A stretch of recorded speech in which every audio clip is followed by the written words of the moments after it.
کل D G I S P R نے ایک بڑی اہم پریس کانفرنس کی اور انہوں نے کہا اور خاص طور پہ افغان طالبان رجیم کے اس دعوے کو مسترد کر دیا جس میں وہ یہ بتایا جا رہا ہے، ظاہر ان کا ایک پروپیگنڈا نیریٹو ہے کہ پاکستان نے افغان سرزمین پر 2 دن پہلے کوئی حملہ کیا اور واضح کیا کہ پاکستان کارروائی کرتا ہے تو پھر اعلان کرتا ہے، اور ہم نے یہ دیکھا ہے جناب کہ ہم انیشیٹ تو نہیں کرتے لیکن ہم جوابی وار ضرور کرتے ہیں اور ہم جواب دینے کا حق بھی رکھتے ہیں۔ اچھا جی، ترجمان پاک فوج نے کہا پاکستان کا مسئلہ افغان عبوری حکومت سے ہے، وہاں کے عوام سے نہیں ہے، وہی بات جو آپ بتا رہے تھے، اور دہشت گردوں کا آخری دم تک پیچھا کیا جائے گا۔ سرحد پار سے دہشت گردوں کی معاونت سب سے بڑا مسئلہ ہے، پاکستانی عوام اور فوج ملک دشمنوں کے خلاف متحد ہیں، جبکہ پاک افغان سرحد پر سمگلنگ اور پولیٹیکل کرائم کا گٹھ جوڑ توڑنے کی ضرورت ہے۔ D G I S P R نے کہا کہ فیض حمید کا کورٹ مارشل قانونی اور عدالتی عمل ہے جس پر قیاس آرائیاں نہیں ہونی چاہیے، اور اس پر کوئی فیصلہ آئے گا تو پھر آگاہ بھی کر دیا جائے گا۔ اب ساتھ ہی ہم آپ کو یہ بتائیں کہ پچھلے دنوں جو اسلام آباد کچہری میں دہشت گردی کا واقعہ ہوا تھا اس کے بھی اب ثبوت سامنے آ گئے ہیں، اور وہ ثبوت ہمیں کیا بتا رہے ہیں؟ اسلام آباد کچہری خودکش حملے کی منصوبہ بندی افغانستان میں موجود نور ولی محسود نے کی۔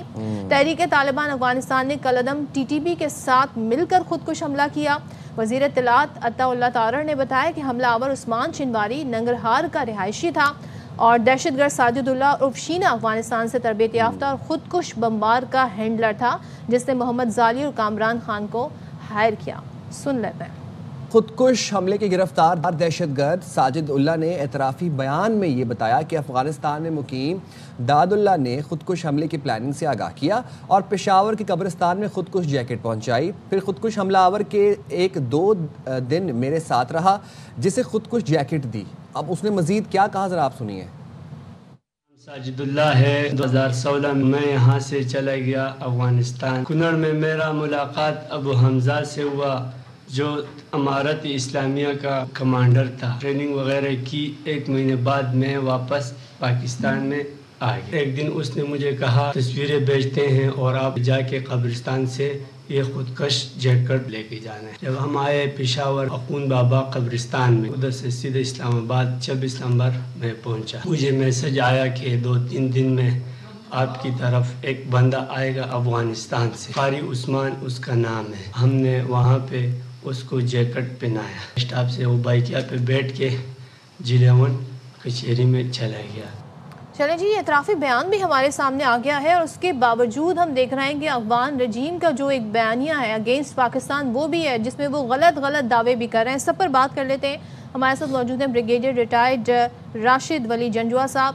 تھینک یو سو مچ جنجوا صاحب جوائن کرنے کے لیے۔ اسلام آباد کا واقعہ ہو، وانا کیڈٹ کالج کا واقعہ ہو، پھر ایف سی ہیڈ کوارٹر کا واقعہ ہو، تمام تر واقعات جو ہیں وہ پوائنٹ آؤٹ کر رہے ہیں ٹورڈز افغانستان، جہاں پر ہم دیکھ رہے ہیں افغان طالبان رجیم کا ظاہر اس میں ہاتھ ہمیں نظر آ رہا ہے، گو کہ وہ اس سے انکاری ہیں، بلکہ انکاری کیا کچھ کہتے بھی نہیں ہیں۔ آپ کیا ساری صورتحال پر تبصرہ کریں گے انیشیلی؟ دیکھیے، سب سے بڑا تبصرہ تو یہ ہے کہ افغان طالبان نے دوحہ معاہدے میں انٹرنیشنل کمیونٹی کو ایک ایشورنس دی تھی کہ ان کی سرزمین دہشت گردی کے لیے استعمال نہیں ہوگی، وہ استعمال ہو رہی ہے، اور نہ وہ بین الاقوامی برادری کے ساتھ انگیج کر رہے ہیں، نہ وہ اس معاہدے کی پاسداری کر رہے ہیں۔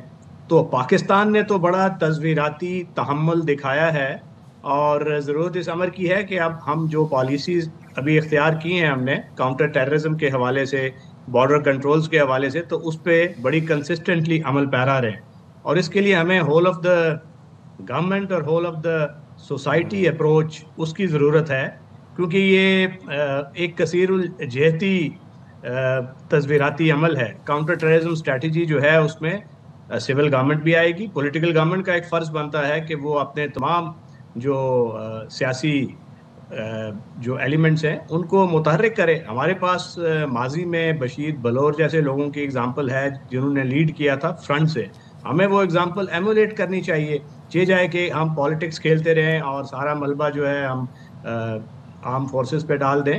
وہ تو بڑی استقلال اور پامردی کے ساتھ نبرد آزما ہے۔ 206 جو کل D G I S P R نے بتایا کہ نومبر میں دہشت گرد ان کو جانوں حاصل کیا گیا، یہ بہت بڑی تعداد ہے۔ اس سے آپ کو اندازہ ہوتا ہے کہ کس قدر مشکل اور سخت جنگ لڑی جا رہی ہے. تو اس جنگ میں سب کو اپنا اپنا حصہ ڈالنا ہے. بدقسمتی سے ایک جرم اور سیاست کا ایک نیکسس بن چکا ہے, اور اس نیکسس میں سارے اسٹیک ہولڈرز ہیں, بینیفیشریز ہیں, اور جب گورنمنٹ ان پہ ہاتھ ڈالتی ہے تو وہ سارے بینیفیشریز ایکا کر لیتے ہیں, ملک کے مفاد کو نہیں دیکھتے, اور دہشت گردوں کی انڈائریکٹلی یا ڈائریکٹلی معاونت شروع ہو جاتی ہے. ابھی تجارت رکی ہوئی ہے, اب بہت سی ایسی لابیز تھیں جو تجارت کی گاد میں اسمگلنگ کو فروغ دیتی تھیں, اس سے وہ مستفیض ہوتی تھیں. پاکستان کے اندر مارکیٹس تھیں, تو ہمیں پاکستان کے اندر سے بھی ان عناصر کا کلا کما کرنا ہے. جہاں تک افغان طالبان رژیم کا تعلق ہے تو اس کے ساتھ تو پاکستان نے بساط بھر کوشش کر لی ہے, اور اب ضرورت اس امر کی ہے کہ ہمیں کوئی ریجنل سلوشن کی طرف بھی دیکھیں. جو امیڈیٹ نیبرز ہیں, ایران ہے, سینٹرل ایشیا ہے, چائنا ہے, پاکستان ہے, ان کے مفادات پہ ڈائریکٹ زک پڑ رہی ہے.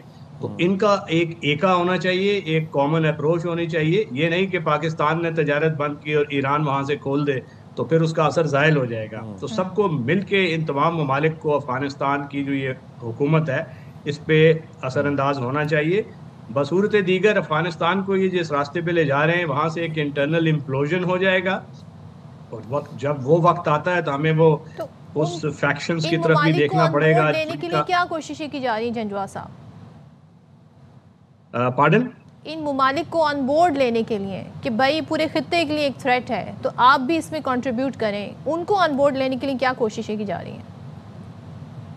دیکھیے یہ ہمیں اس وقت بہت سے فورمز تھے نا پہلے, جس طرح کوادری لیٹرل فورم تھا, ماسکو فارمیٹ تھا, تو اب ہمیں ایک اس کو central Asian states, Iran, China, Pakistan اس تک محدود رکھنا چاہیے, کیونکہ ان سب کے جو نیگیٹیولی امپیکٹ ہو رہے ہیں, سینٹرل ایشین اسٹیٹس کی کنیکٹیوٹی, ایران کی سیکورٹی سچویشن, چائنا کے مفادات, تو پاکستان یہ سارے اسٹیک ہولڈرز ہیں.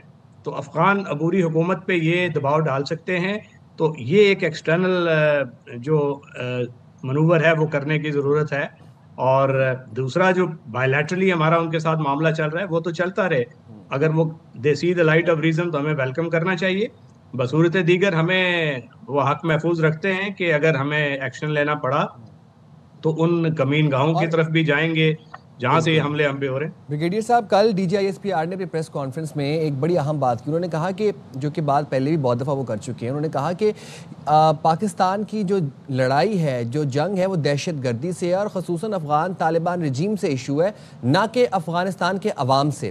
افغان طالبان رجیم تو افغان عوام کو ایک بلا جواز جنگ میں دھکیلنے کی کوشش کر رہی ہے, اور ساتھ ہی ساتھ ہم نے یہ بھی دیکھا کہ افغان طالبان رجیم جو ہے وہ بھارت کی پراکسی وار لڑ رہی ہے. کچھ دنوں پہلے ایکس کے اوپر جو نیا فیچر آیا تھا لوکیشن کا, وہ تمام طرح اکاؤنٹس جو کہ پاکستان میں انتشار پھیلا رہے تھے, جو کہ پاکستان میں فساد برپا کر رہے تھے, ڈس انفارمیشن پھیلا رہے تھے, ان کے تانے بانے افغانستان سے مل رہے تھے. ان کی لوکیشن کبھی افغانستان, کندہار, تو کبھی بھارت سے مل رہی تھی ان کی لوکیشن. تو D G I S P R نے بڑا کلیئرلی کل یہ بات کہی کہ تب تک کوئی بات چیت نہیں ہوگی جب تک افغان عبوری حکومت دہشت گردی کے خلاف ٹھوس اقدامات نہ کرے. کتنا واضح دو ٹوک پیغام تھا ان کا یہ. جی ہاں بالکل, اور یہ بھی کہا تھا کہ قابل تصدیق جب تک وہ سٹیپس نہیں لیتے تو اس وقت تک ہم کوئی کنسیشن ٹریڈ کے معاملے میں نہیں کر سکتے ان کے ساتھ. وہ بڑا ایک کنسسٹنٹ سٹانس ہے اور اس پہ ہمیں اسٹرکٹلی عمل کرنا چاہیے. اور اگر افغان حکومت اپنا رویہ تبدیل نہیں کرتی تو ظاہر ہے پاکستان تجارت بھی نہیں کر سکتا. ان کے ساتھ جو علاقے ہیں, بیسز ہیں, اس پہ آپریشنز بھی ہوں گے, اور پاکستان اپنے دفاع کا حق محفوظ رکھتا ہے. افغانستان کے اندر سے اگر کوئی انتشار پیدا ہوتا ہے اور پاکستان پہ وہ الزام دھرتے ہیں تو وہ ان کا اپنا قصور ہے, پاکستان کا اس سے کچھ لینا دینا نہیں. مگر جس ڈگر پہ وہ افغانستان کو لے کے جا رہے ہیں, ایسا لگتا ہے کہ کچھ پشتون سیگمنٹس جو ناردرن ریزسٹنس فرنٹ ہے وہ مل کے کندھار فیکشن کے خلاف نبردآزما ہو جائیں گے. جب وہ سچویشن آئے گی تو پھر وہ پاکستان کو بھی اپنا رول ادا کرنا پڑے گا, کیونکہ پاکستان یہ بھی دیکھنا چاہیے کہ افغانستان میں کون سی ایسی حکومت آ سکتی ہے جو کہ دنیا کے ساتھ بہتر انگیج کرے, اور جو آج کل جو پاکستان کے ساتھ تجارتی روابط ہیں اور دیگر جو وہ ریسٹور کرنے میں کس قدر ان کا جو ورلڈ ویو ہے ہمارے ساتھ مطابقت رکھتا ہے. تو یہ ساری چیزیں ہیں. It's a complicated equation. ہمیں پیشنس بھی دکھانا ہے, استقلال کا بھی مظاہرہ کرنا ہے, اور ساتھ ساتھ جو کرائم اور ٹیرر کا نیکسس ہے اس کی طرف بھی نظر رکھنی ہے اور اس کا کلا کما کرنا ہے. نیشنل ایکشن پلان کی طرف بھی کل نشاندہی ہوئی تھی. یہ ہمارا فرض بنتا ہے ان 14 نکات پہ ہم منوان عمل کریں. بلوچستان کی حکومت کا ذکر ہوا کہ وہاں ڈیلی 161 IBOs ہو رہے ہیں اور وہاں پہ بہت کامیاب ربط ہے سول ملٹری کا.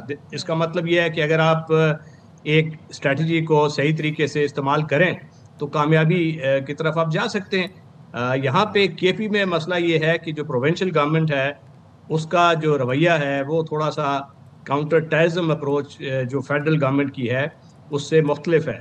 تو یہ ایک ویک چنک ان دا آرمر ہوتا ہے جب آپ کاؤنٹر ٹیررزم اسٹریٹجی کی طرف دیکھتے ہیں. تو ان تمام جو ویکنیسز ہیں ہمیں اس پہ اس کے خلاف سٹیپس لینے ہیں اور اس کے بعد ہی ایک یکسوئی سے ہمہ جہت اپروچ کے ذریعے کمپلیٹ جو جس ادارے کا کام ہے کاؤنٹر ٹیررزم ڈپارٹمنٹ کو اسٹرینتھن کرنا ہے تو آپ نے کرنا ہے, سول ایڈمنسٹریشن فعال کرنی ہے, ڈیولپمنٹ پرونگ کو بھی ساتھ ساتھ لے کے جانا ہے, اور سب سے بڑی بات کہ جو فرنٹیئر کانسٹیبلری اور ایسے ایلیمنٹس ہیں ان کو کاؤنٹر ٹیررزم جنگ لڑنے کی بھی استعداد کار ان کی بڑھائی جائے. اور یہ سارا اسمگلنگ کو روکنا, بارڈر کنٹرولز, یہ سویلین گورنمنٹ کا کام ہے تو ان کو اپنا کام کرنا چاہیے. ہاں, ہولسٹک اس میں ایک اپروچ ہونی چاہیے. تھینک یو سو مچ. ہمارے ساتھ موجود تھے بریگیڈیئر ریٹائرڈ راشد ولی جوا صاحب, اس حوالے سے اپنا تجزیہ دے رہے تھے.